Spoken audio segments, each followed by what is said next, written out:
বাংলাদেশের সিনেমা শিকার এর শুটিং করতে গিয়ে নেপালে আটকা পড়েছেন পশ্চিমবঙ্গের অভিনেতা খরাজ মুখোপাধ্যায়। নেপালের চীন সীমান্ত ঘেঁষা রসুয়া জেলায় ভয়াবহ হরপা বান এবং ফ্লাশ ফ্লাডের কারণে তারা আটকে পড়েছেন। সঙ্গে ছিলেন তার স্ত্রী প্রতিভা মুখোপাধ্যায়। শুটিং চলছিল রসুয়া জেলার দুর্গম এলাকায়। হঠাৎ প্রবল বৃষ্টির ফলে পাহাড়ি নদীতে পানি বেড়ে যায়। এরপরই হরপা বান ও ধসের কারণে বিপর্যস্ত হয়ে পড়ে বিস্তীর্ণ এলাকা। ভেসে যায় রাস্তা ও সেতুর একাধিক অংশ, ক্ষতিগ্রস্ত হয় স্থানীয় অবকাঠামো।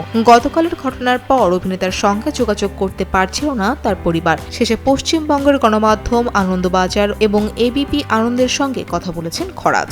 অভিনেতা জানিয়েছেন তিনি নিরাপদে আছেন। আনন্দবাজারকে খরাজ বলেন, বাংলাদেশের একটি ছবির শুটিং করতে এসেছি 20 আগস্ট। 26 তারিখ ফেরার কথা ছিল। বৃষ্টির কারণে আটকে পড়েছি। ভয়ঙ্কর বন্যা, ফ্লাইটের টিকিটও পাওয়া যাচ্ছে না, রাস্তায় যাতায়াত করার অবস্থা নেই। গোরখপুর থেকে 28 তারিখের প্লেন ধরে কলকাতা ফিরবো। এ সময় খরাজ আরো বলেন, বৃষ্টি প্রচন্ড হচ্ছে। কালকে শুটিং করছিলাম। 5 ঘন্টার মতো আমরা বৃষ্টির মধ্যে জঙ্গলে বসেছিলাম। খুব কঠিন পরিস্থিতির মধ্যেই ছিলাম। আমাদের ফেরার কথা ছিল কাঠমান্ডু থেকে 27 তারিখ সকালে। টিকিটও করা ছিল। খোঁজ খবর করে জানতে পারলাম এখান থেকে সরাসরি গোরখপুর চলে যাওয়া সম্ভব। একমাত্র ওদিকের রাস্তাটাই খোলা আছে। গোরখপুরের রাস্তায় আজকে আমরা বের হব। আজকে কোনো ফ্লাইট নেই। কালকে একটা ফ্লাইট পাবো। ওই ফ্লাইটটা ধরার পরিকল্পনা আপাতত।